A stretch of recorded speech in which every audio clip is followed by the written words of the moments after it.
Bonjour, ici Ladislas Maurice de Investisseur Globetrotter. Donc aujourd'hui, nous sommes à Playa del Carmen au Mexique et nous allons faire tous les chiffres de rendement locatif ici d'un appartement qui se loue bien. Donc pour vraiment donner une étude de cas ici du marché. Luigi, comment vas-tu? Ah, super, merci. Donc de plus en plus de gens vraiment déménagent ici à Playa del Carmen. Oui, Avant, c'était surtout un endroit où les gens venaient en vacances c'est et ça. maintenant les gens viennent ici à temps plein. À temps plein, à long terme. Après Covid, les choses ont changé un peu. Maintenant, les gens cherchent une ville près de la plage. Puis Playa est devenu vraiment populaire. Puis on a les gens ici toute l'année. Avant, il y avait vraiment la différence entre la haute saison puis la saison bas. Mais maintenant, il n'y a pas tellement de différence. Puis voilà, alors c'est vraiment... ça a changé beaucoup depuis que je suis arrivé. Ouais. Oui, c'est que avant, quand on était à Playa del Carmen, c'était moins confortable. Il n'y avait pas des bâtiments comme ça avec littéralement une dizaine de piscines sur le toit. Et L'internet, le voilà, et l'internet Wi-Fi, ne marchait pas. le téléphone cellulaire non plus, mais tout a changé. Même le système bancaire, totalement, complètement changé. Puis voilà, ça, c'est beaucoup plus confortable. C'est comme une ville au Canada, aux États-Unis maintenant. Immobilier en ce moment à Playa del Carmen. Bah, depuis Covid, ça a ralenti un peu, mais maintenant on est comme le marché normal avant Covid. Mais ça monte toujours. Chaque année, il y a plus en plus de gens qui visitent. Puis il y a plus en plus d'appartements, plus de construction. La location a changé un peu aussi. Alors ça bosse, ça monte. Donc la première fois quand tu as déménagé ici de Montréal, il y avait combien de personnes qui habitaient à Playa del Carmen? En fait, de Vancouver, il y avait à peu près 25 000 personnes, 22 à 25 000 personnes. Maintenant, on est déjà rendu à presque 400 000 habitants. Mais je ne sais pas les chiffres exactement. Il y a des sites qui disent 390, il y a des chiffres 420, mais à peu près 400 000 habitants. Ouais. Ouais. Alors, ça a beaucoup changé. Ça se voit sur les rues, les autoroutes.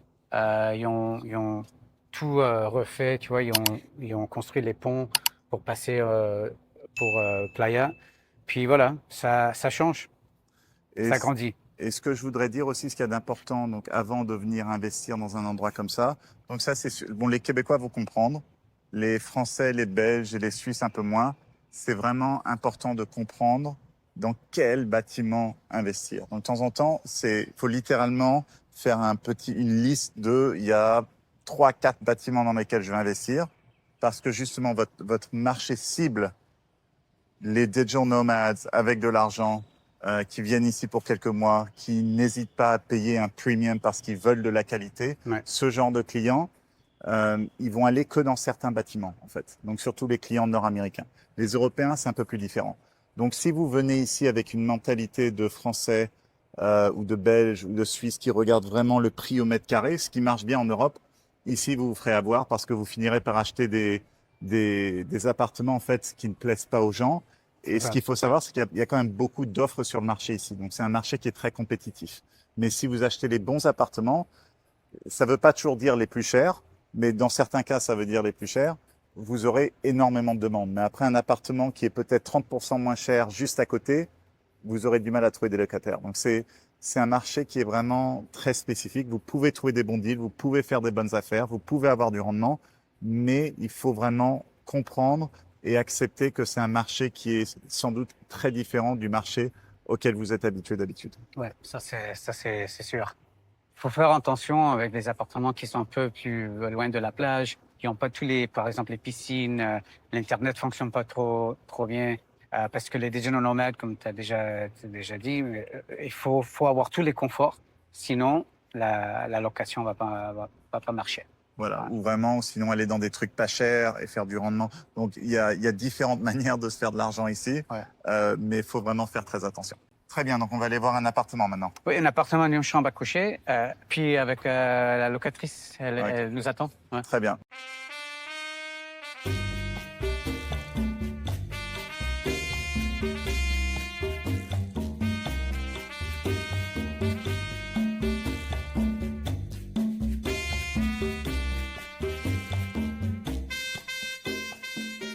Alors ça, c'est un appartement, une chambre à coucher. Puis c'est vraiment confortable. C'est super parce que le bâtiment, c'est vraiment connu. Alors C'est excellent pour la location, liquidité. Alors, si jamais tu veux le vendre, on a toujours des clients qui veulent acheter ici, tu vois. Alors, c'est connu. Et ça, c'est important. Ça, c'est important, bah ouais. Donc, c'est pas comme à Montréal ou à Paris ou vendre ou en Belgique ou en Suisse où vendre, c'est facile. De manière générale, ça prend quelques semaines, quelques mois. Ici, au Mexique, Playa del Carmen, ça peut prendre 8 mois, 8 mois, un 1 an. an. Ouais. Donc, mais ça ici, c'est quoi? Quelques semaines, Quelques mois? semaines, quelques mois. Ouais. Ouais. Même pas. Et on a déjà des clients qui cherchent parce que vraiment, c'est connu. Parce que là aussi, c'est la location à la plage, plutôt ça qu'on a déjà discuté. Alors voilà. Alors, on va sortir ici. Et ça, c'est ça, c'est la Ouais. locatrice. Locatrice, ouais. Entonces, Jimena, tú eres de Cancún, ¿sí? Sí, soy de Cancún. ¿Y por qué vives en este edificio? Bueno, para serte honesta, Playa del Carmen, nunca había venido a Playa del Carmen, a pesar de yo ser Cancún. Entonces un día, por cuestiones de trabajo, me tuve que mudar y llegué a este lugar. Y cuando llegué a este lugar, la verdad de estar manejando y de ver tantos sitios, dije, me encantó la vibra, me encantó lo verde que hay, me encantó lo cuidado que está y de aquí no me moví, de aquí conseguí una unidad. ¿Y hay muchos mexicanos que vivan aquí o solo extranjeros prácticamente? La verdad es como un mix. De repente sí he visto mexicanos, pero he visto más extranjeros. Para serte honesta, creo que soy de las pocas mexicanas aquí.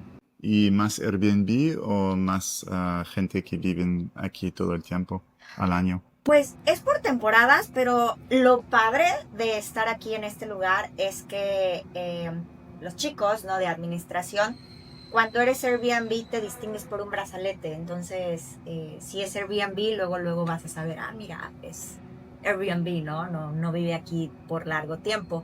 Pero sí, he visto de todo. La verdad, he visto de todo. Perfecto. Ay, de nada. Donc, Luigi, combien coûte cet appartement? 250 000 $. Mais après ça, tu as les frais notaires. Alors, c'est à peu près 267 000 $. Ok. Ouais. Et le loyer? 1 600 $ par mois. Ok, donc ça, c'est le loyer typique. Typique pour un contrat d'1 an. Ouais. Et c'est facile de trouver des gens pour un contrat d'1 an? Ah ouais. Ici, les gens, ils adorent le bâtiment. Pour vivre ici à long terme, ouais. Et le taux d'occupation serait de combien? À peu près 95%, 92, 95. Ouais. Voilà, c'est facile, c'est vraiment très facile. Ouais, ouais. Il y a toujours de la queue pour entrer dans le bâtiment ici. Ouais. Et donc, parlons des frais en tant qu'investisseur. Donc, la taxe foncière? C'est 300. Pour l'année, c'est 300 $. Ok, donc un peu moins cher qu'à Montréal ou à Paris. Beaucoup moins cher. Ouais.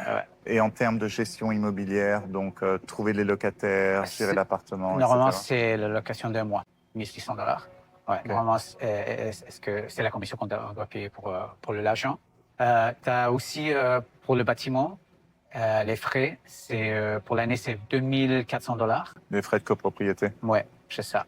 Parce que tu as les piscines, les salles de sport, puis tout ça. Ouais. Ça me paraît pas très cher pour tout ce qu'il y a, les piscines, tout, Ouais. le gym, ça me paraît vraiment pas cher. Ouais, c'est ça.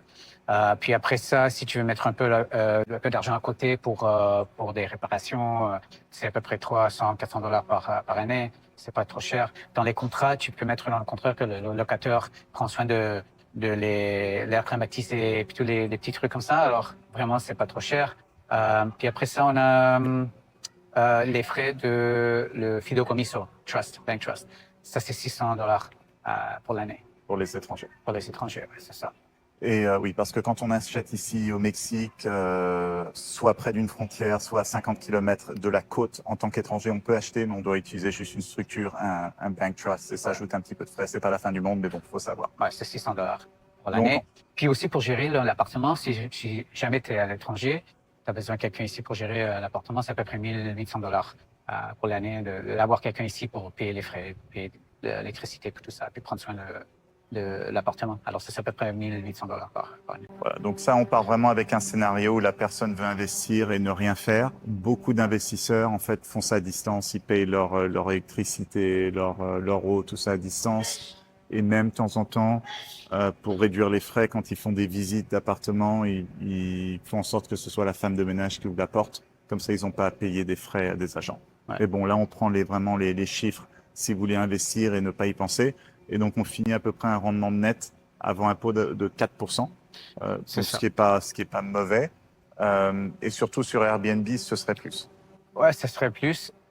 Encore, c'est vraiment populaire avec les Canadiens puis les Américains. Ils arrivent ici pour c'est le supermarché à côté puis tout. Alors vraiment, pour le loyer à Airbnb, ça bosse.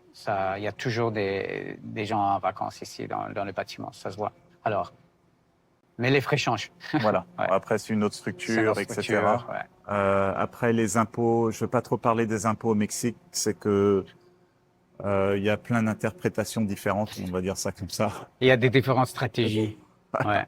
Voilà, donc ça, faut parler à un fiscaliste là-dessus. Ouais. Et il y a aussi des lock-offs, donc ce sont des unités un peu pour les investisseurs. Oui, c'est ça. Alors, si une chambre à coucher, c'est pas assez, tu as des appartements de chambre à coucher avec un lock-off. Un lock-off, c'est la deuxième chambre à coucher. Il y a son propre entrée. Comme ça, tu peux louer la deuxième chambre à coucher séparée. Puis, vraiment, si tu veux rester dans l'appartement principal ou si tu veux louer l'appartement aussi, alors tu as vraiment deux locataires à la même fois. Alors, ça fonctionne ici. Il y a plusieurs appartements de chambres à coucher lock-off. Ça, c'est une autre opportunité. Puis, on a deux, trois appartements à ce moment en vente. Oui, je me souviens, je parlais à une de tes collègues et elle habitait ici avant, elle avait un lock-off, elle vivait dans l'appartement principal. Ça, c'est pas, ouais. Le lock-off, elle le louait, elle gérait elle-même, donc elle faisait le ménage, etc. Et elle gagnait assez pour couvrir 70% de son loyer. Ouais. Donc, c'était pas un plan inintéressant. Et c'est une chambre à coucher, c'est facile à nettoyer et gérer. Alors, puis elle habitait à côté, alors c'était facile. Alors, c'est une autre stratégie, puis ça fonctionne ici. Ouais. Ok, donc j'ai écrit tout un article sur le marché immobilier à Playa del Carmen, les quartiers qui sont intéressants, les quartiers à éviter, certaines erreurs qu'il faut vraiment éviter quand on investit ici à Playa del Carmen. Donc il y a un lien en dessous. Et si vous voulez parler à Luigi, il y a aussi un lien dans la description ci-dessous. Luigi, merci beaucoup, toujours un plaisir. OK, à la prochaine. N'oubliez pas de télécharger mon e-book gratuit 12 erreurs à éviter lorsque l'on investit dans l'immobilier international que vous trouverez sur mon site qui contient aussi de nombreux articles sur l'immobilier et l'expatriation. À bientôt.